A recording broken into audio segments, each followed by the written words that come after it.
Сайн байцгаана уу та бүхэндээ өнөөдөр өргөдлийн анхан шатны онцлогоо эмчилгээний талаар зөвлөгөө өргөе.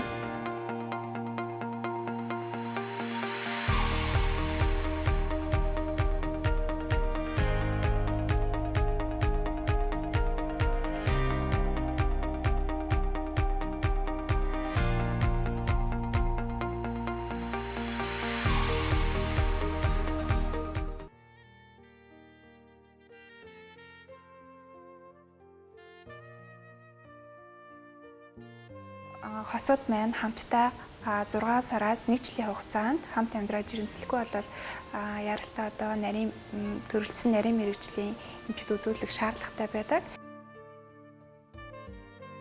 Хосууд маань хамтдаа ирнэ.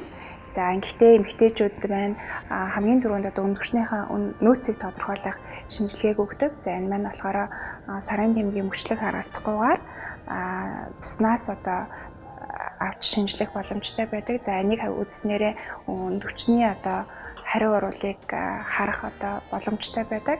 За мөн сарын тэмдгийн 2-3 дахь хоног дээр суурин дааврын шинжилгээ өгдөг. Сарын тэмдгийн 8-9 хоног дээр өрийн хоолойн шинжилгээг өгнө. За мөн одоо бусад бас эмэгтэйчүүдийн болоо одоо дааврын шинжилгээнүүдийг нэмэлтээр өгөх шаардлагатай байдаг. За жишээ нь пролагтин даавар, бамбайн даавар, за өрөвсөл одоо бэлгийн замын халдварын шинжилгээ, за мөн үзүүн нийсийн шинжилгээ зэрэг шинжилгээнүүдийг өгдөг. За эрэгтэйчүүдийн хувьд гэх юм бол хамгийн түрүүнд эр бэлгийсийн шинжилгээг өгдөг. За энэ болохоор 2-3 хоног бэлгийн харьцаанд орохгүй даарч хүрэхгүй байжгаад ирээд өгөх боломжтой.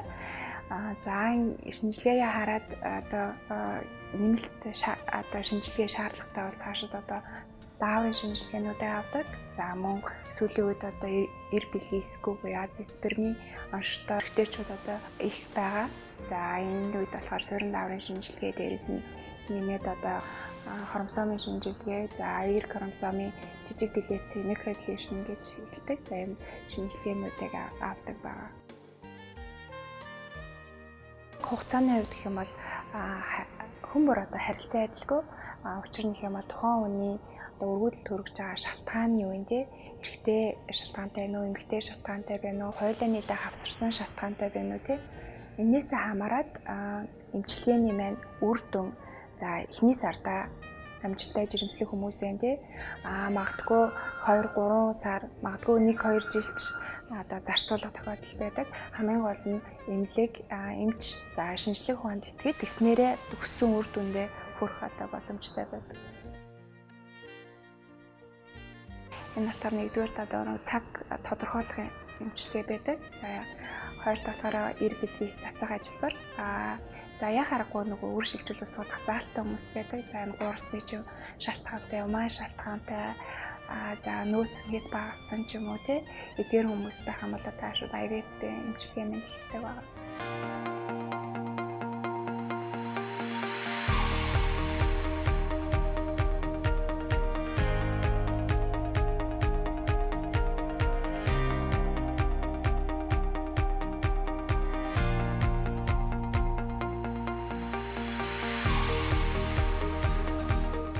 Үзэгчдээ баярлалаа. За дараагийн нэвтрүүлэг хүртэл түр баяртай.